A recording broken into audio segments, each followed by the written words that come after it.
Hey, good morning, everybody. This is Pastor Tim, and this is devotional number 8 as we count down to 1.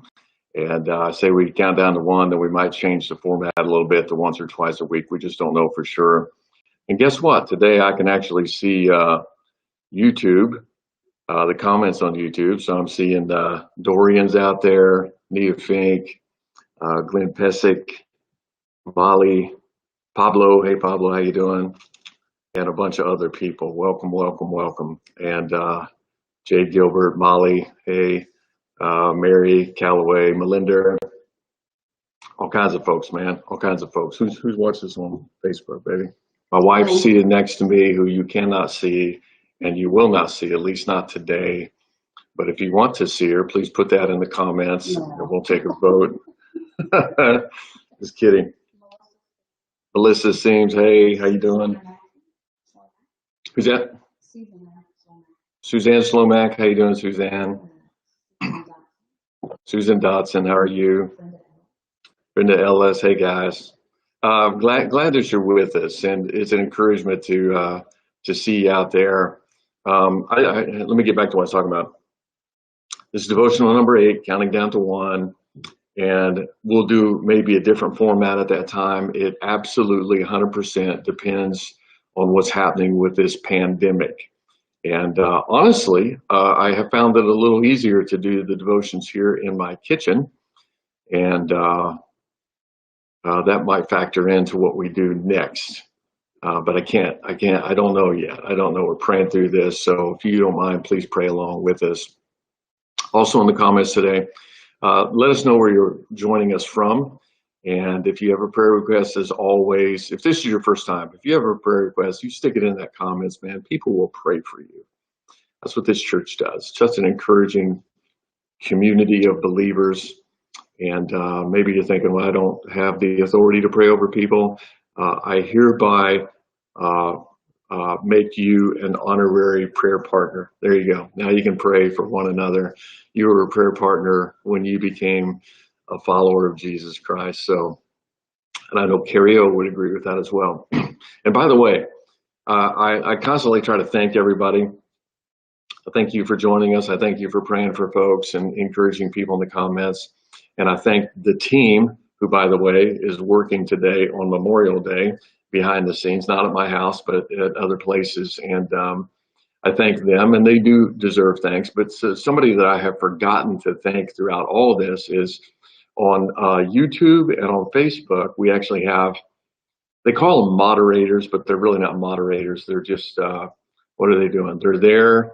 They're from our church, and we have assigned them the task of of just watching over the comments and encouraging people, making sure that people get prayed for and so forth. And they're also there in case we somehow get attacked during this live stream, as happens sometimes.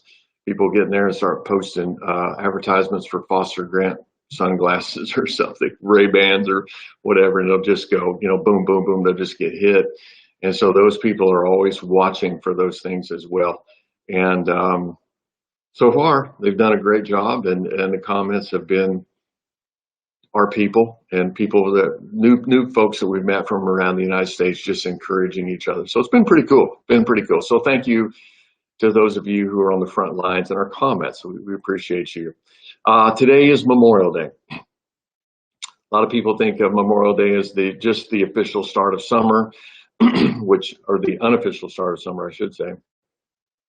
And maybe it is, but more importantly, this is a day that we remember. We remember that freedom isn't free, and we remember that brave men and women have gone into harm's way so that you and I could be free, so that we could worship freely, so that we could have life, liberty, and the pursuit of our dreams. And the United States, we live in a good place. I don't know if you know that or not.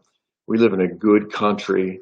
And if you don't think that we live in a good country, I just encourage you to, when this pandemic is over, to get on a plane and fly to another country and spend some time there. And I'm not talking about going to some resort and staying holed up in the resort for the entire time you're in that other country. You know, if you've been to other places that have like a compound that you stay inside of and it's luxurious inside the compound. I'm talking about you go to another country and you get into the real neighborhoods and you go into the real grocery stores where the masses live and shop. I'm just telling you something. When you get done with that visit and you come back to the United States, you're going to want to get out of the airplane and kiss the ground. Kiss the ground. I've wanted to do it probably 5 times in my life when I visited other places and, mission trips and so forth, and just been in places that are beyond imagination, beyond the worst that you would see in the United States. And, a lot of people talk about poor places in the United States and difficult places. And we have those, but I'm just telling you, those are better than a lot of places in this world, in normal kind of neighborhoods in a lot of places in this world. So please be thankful. Please be thankful. Jesus said in John 15:13, greater love hath no one than this, that someone should lay down their life for their friends. Like my t-shirt says, it's our Veterans Day or Veterans t-shirt that we put out last year. But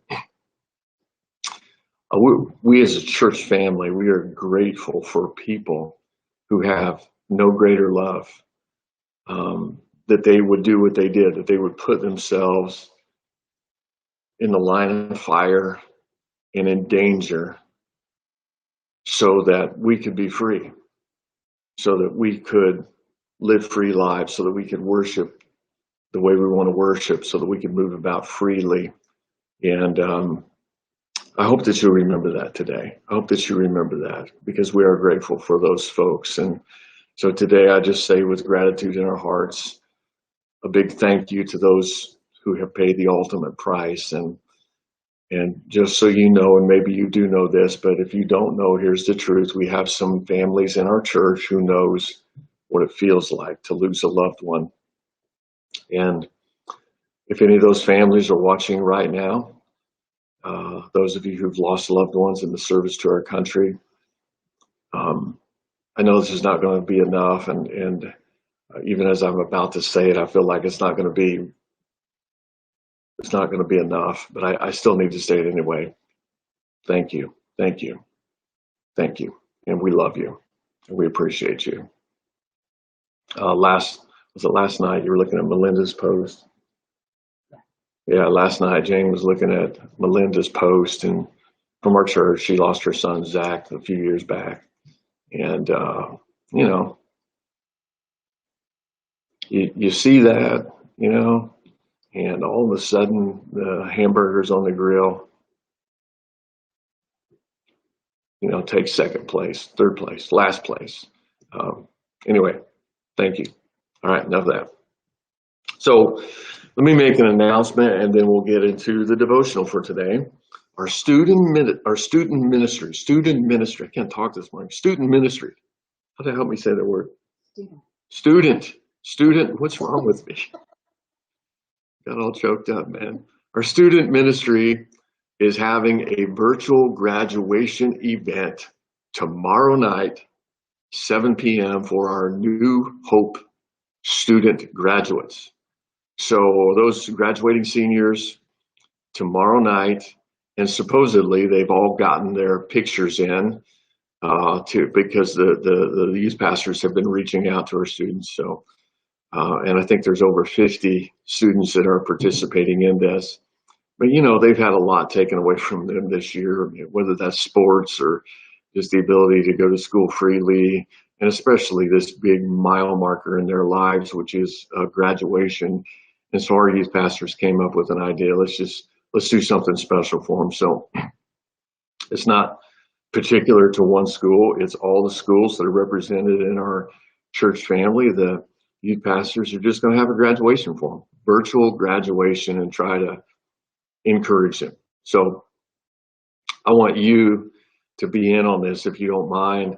Tomorrow night, 7 p.m., the same way that you got to this devotional today, whether you went through our website or you went through YouTube or you went through Facebook, you can just join in and watch. And then I would encourage you to do like you've been doing in these devotionals each and every day, and just be an encouragement to those graduating seniors who, I don't know, I don't know what they're feeling, to be quite honest, but I can't imagine if it was me, I would feel like I got shorted something when it comes to not being able to walk across that stage and do the old tassel thing. I don't even know what that means, and throw my hat up in the air. All that's been taken away this year. So let's give them something back, and get online in the comments tomorrow night, and just pray for them and encourage them big time. That's tomorrow night, 7 p.m. I'll remind you at the devotional tomorrow morning, but it's tomorrow night, 7 p.m. Be there for our graduating seniors at New Hope Church. Okay, so as we're in this countdown for these devotionals, I just had the thought, and once again, counting down to 0 from 10 to 1, and then we're going to relook at how we're doing the devotionals. That's what the countdown means. But I just had this thought that maybe I would do some passages on endurance, on patience, on persevering, those kinds of verses, instead of doing through a book, because we're still currently going through the book of Romans on Sunday, and I don't want there to be confusion between the devotionals and what we're learning on Sunday. So I thought it'd be a good idea to talk about endurance, to talk about perseverance, since this thing that we're in right now just seems to be hanging around a lot longer than anybody wants it to be hanging around. I know for me, big time, a lot longer. So just some verses to kind of help us persevere. Today, we're going to be in the book of James. If you want to go ahead and look in your Bible or on your Bible app, we're going to start off in chapter 1, but then we'll very quickly move to chapter 5. I'm just going to put some persevering verses together for you today. But while you're looking up the book of James, let me just review where we've been in this persevering kind of leg of our devotional journey.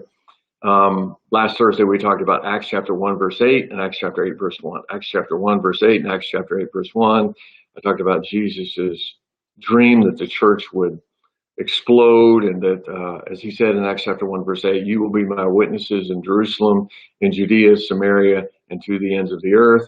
And then persecution broke out against the church in Acts chapter 8, verse 1, and up to that point, which is 2 or 3 years from Acts chapter 1, verse 8 to Acts chapter 8, verse 1, the church had not moved out of Jerusalem.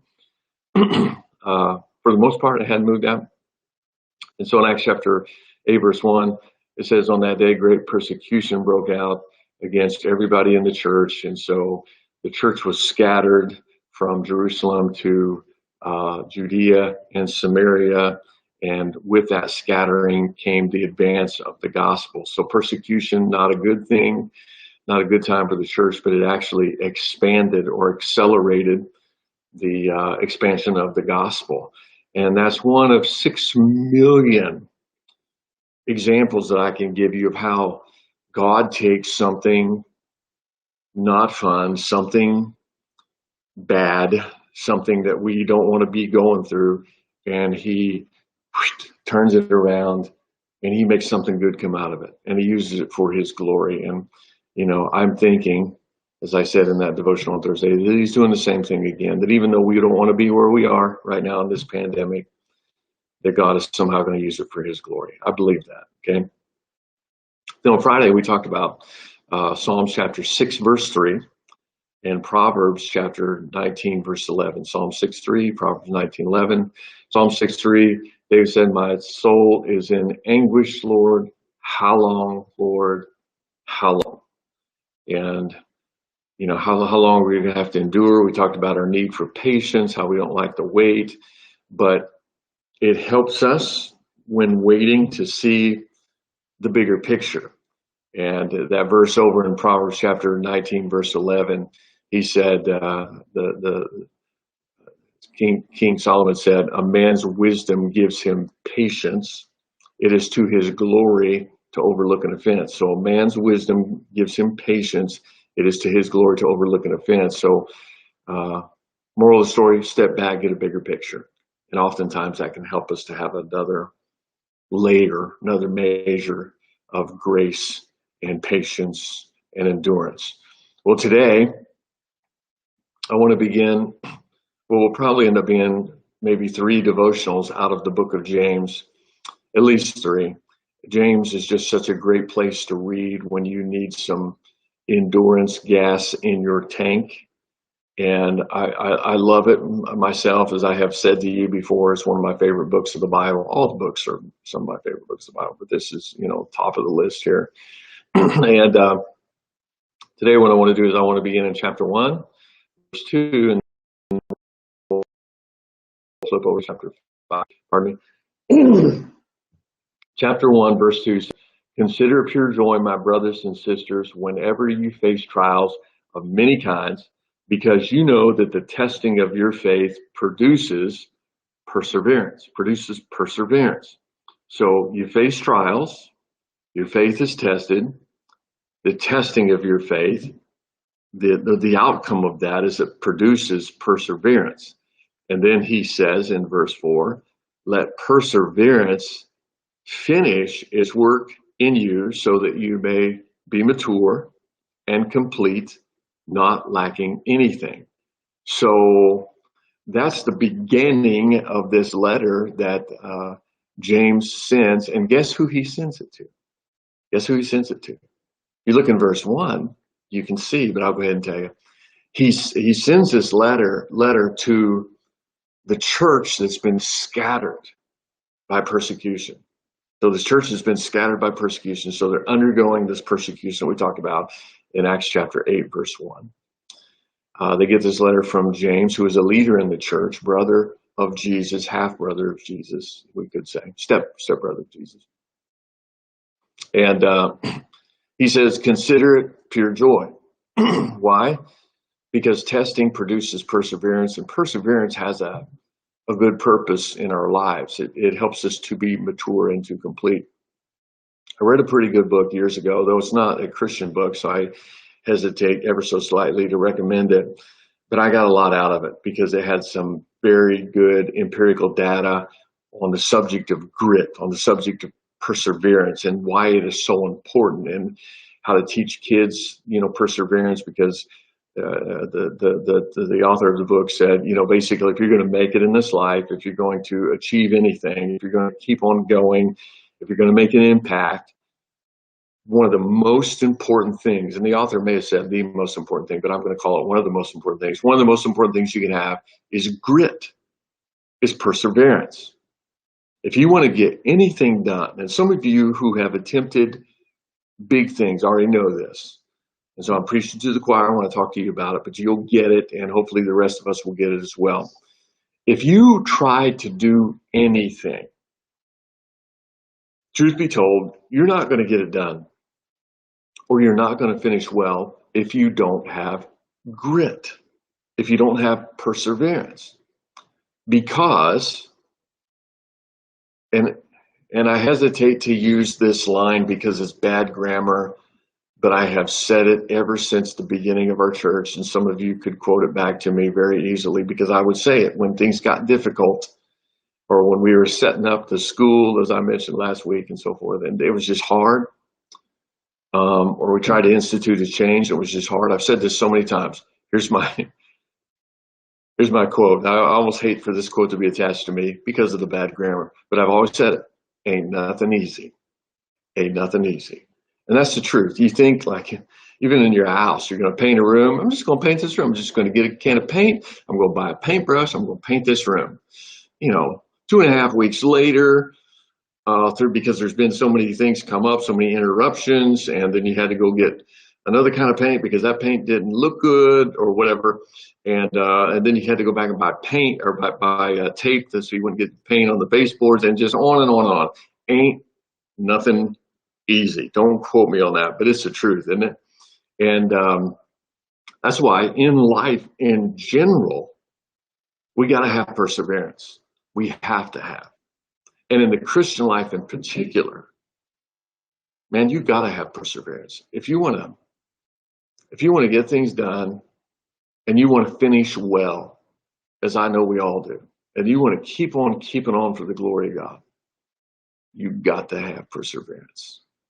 And I will say this, according to James, and this is 2,000 years ago, he said what we're talking about right now, and it still is true today as it was back when he said it, that when you go through tough times, it can actually be a good thing because of what God is doing in you in the middle of those tough times. Because when God can do good things in us when bad things are happening to us, God can do good things in us when bad things are happening to us.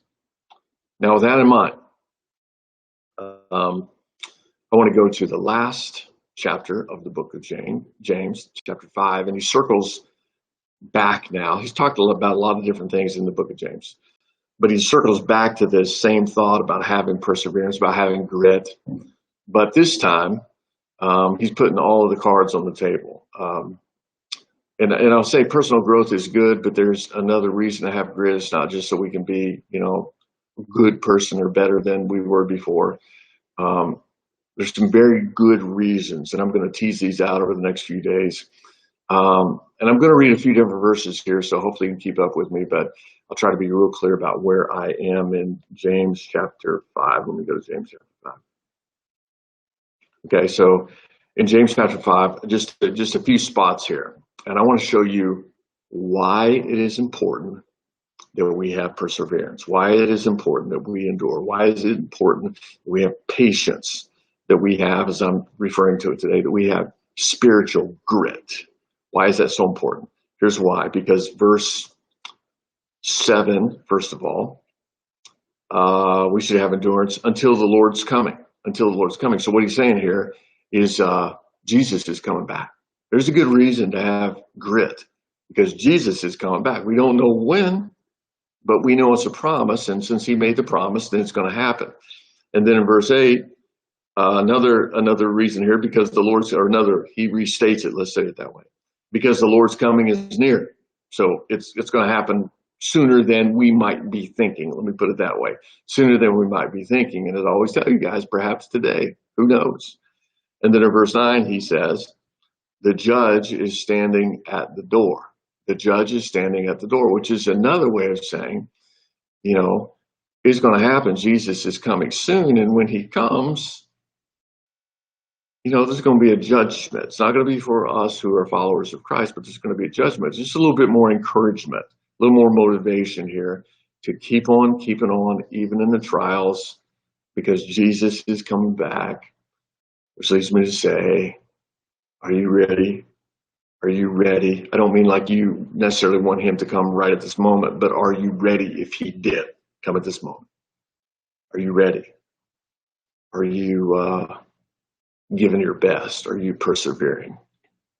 You think about it. You ever gotten to the middle of a project or maybe you signed up for a race, like a marathon or a 5K or something. You got into the middle of that race, or you decided it would be a good idea to take a road trip with your family. So you piled all your family in a car and you got on the road and got about halfway to your destination. When you got about halfway there, this thought came through your mind. Why am I doing this? Why am I doing this? I always tell church planters, because I'll get phone calls and emails from church planters because they know I planted the church, or we planted the church years and years ago. And they ask me what they need, what's the most important thing, and all that kind of stuff. They want to cut to the chase, and I probably take longer explaining it than they want to hear. But one of the things I tell them to do is I say, you really need to pray and figure out why. Why are you doing this? Why do you want to plant a church? Why? You have to answer that question. And here's why you have to answer that question. Because a few years from now, you're going to be struggling. It's going to happen, because it always does. And it may be that there's not enough money. It may be that you got some people in your church that got mad at you because of something you said in a sermon, and they become very vocal in their opposition to you, and they lead a group of people out of your struggling church. Sound like I'm speaking from experience. Or you'll be so tired of everything.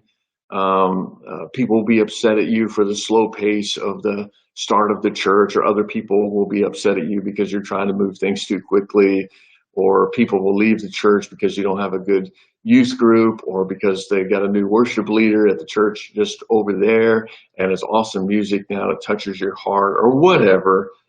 And what's going to happen to you, this is why I tell the church planners, what's going to happen to you is you're going to wake up in the middle of the night and you're going to ask yourself, why am I doing this?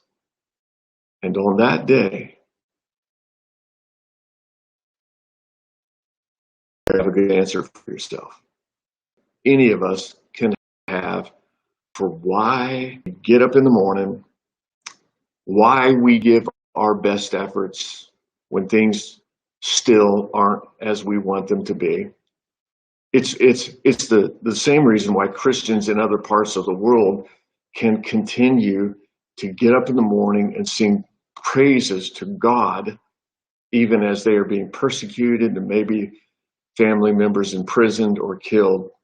It's the reason why people who have it so hard, and some of you do, can still get up every day and be loving and kind, love people who don't love you back, and do a good job at a job that you may feel like is not a perfect fit. How you can treat your boss who doesn't treat you kindly, you can still treat them with respect. How you can treat others who may not be good people, you can treat them with respect. And it's why you can continue to show up every day in situations with joy, even though there are all kinds of reasons why you should not have joy. And maybe behind the scenes where no one can see, your life is very, very difficult. Here's the reason. It's the best motivation for us for true grit. Here it is. And it's not a thing, it's a person. Jesus. That's our best motivator. I've talked to so many people who've been in the valley, and I'll ask them, and I already know the answer, but I like to hear it. I'll ask them, how in the world are you keeping your head up? I've literally talked to people who have lost multiple loved ones in a single event.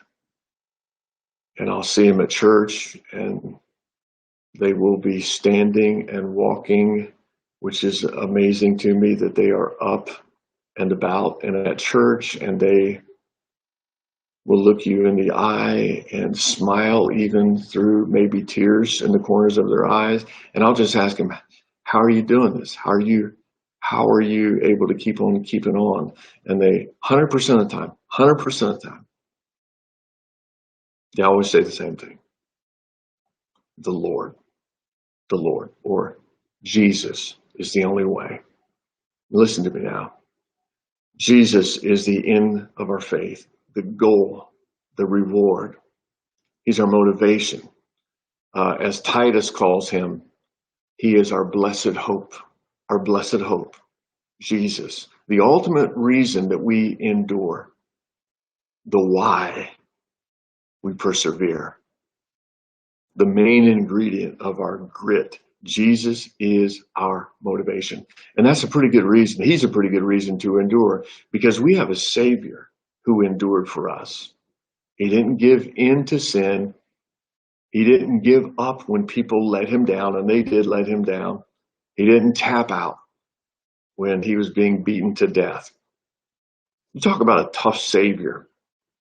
I know that we tend to think of Jesus as this kind and gentle creature, and how he moved about without hurting anybody's feelings, and picked flowers and so forth. And maybe he was very kind and gentle like that for the most part. But let me tell you something. Jesus is off the charts tough too. And that's a good thing, because that strength won for us the gift of salvation. The gift of salvation. If you don't mind, let me wander out of the book of James, because I got another good verse that has come to mind. And this is out of Hebrews chapter 12 and verse 2. Hebrews chapter 12, verse 2. And it says, let us fix our eyes on Jesus, the pioneer and perfecter of our faith. For the joy set before him, he endured the cross, scorning its shame, and he sat down at the right hand of the throne of God. So he won by endurance, by persevering, by spiritual grit, He won. He got the victory so that he could hand the victory to you. You and I can win because Jesus persevered. And you and I can continue to win by his Spirit's power in us. But how? How do we win? How do we endure? I'm going to leave that for tomorrow because I've already taken up too much time. So come back tomorrow. We'll talk about it. So join me right back here at the kitchen table. Maybe tomorrow Jane will be live on camera with me. What do you think? She said, I don't think so. I'm going to keep on trying, folks. I'm going to keep on trying. So it's not me, it's her. All right. Again, if you have not done so, please let us know where you're watching from in the comments today. Let me look at YouTube comments here real quick. I'm looking at YouTube. I'm getting some amens. That's always good. Yeah. And some laughing, crying faces. I don't know what I said, but this is about, I think, 16 seconds behind when I see these comments. But anyway, all good, all good. Good stuff, guys. Thanks for showing up. Here. Anita Fink said, Jane is beautiful any time of day. That's sweet. You're so sweet, Anita. Thank you so much. Okay, need to close. Let me pray for you guys. Heavenly Father, I pray that you would heal our land. Heal the people that need to be healed, obviously, Lord, but heal our land as well. Kind of as I've said before, it feels like the cure is having devastating effects. So we need to be healed. Lord, our land needs to be healed. I pray that soon people will be able to get back to work without hindrance. In the meantime, Lord, give us some Holy Spirit grit. And today, on this day, when we remember, I pray, Lord, for those who have lost loved ones in the service of our great country, Lord, please give them an extra amount of grace on this day as we think about them and pray for them. And I pray all this in your Son's name. And all people said, amen. Okay, remember, devotional tomorrow morning, 8 a.m., then tomorrow night, 7 p.m., virtual graduation for all of our New Hope students online. Please tune in tomorrow night. If you don't mind, man, you've been so good at this. Let's show them some love tomorrow night, 7 p.m. Love you guys. Keep on being an encouragement today. Pray for you always, and I'll see you tomorrow morning. Bye.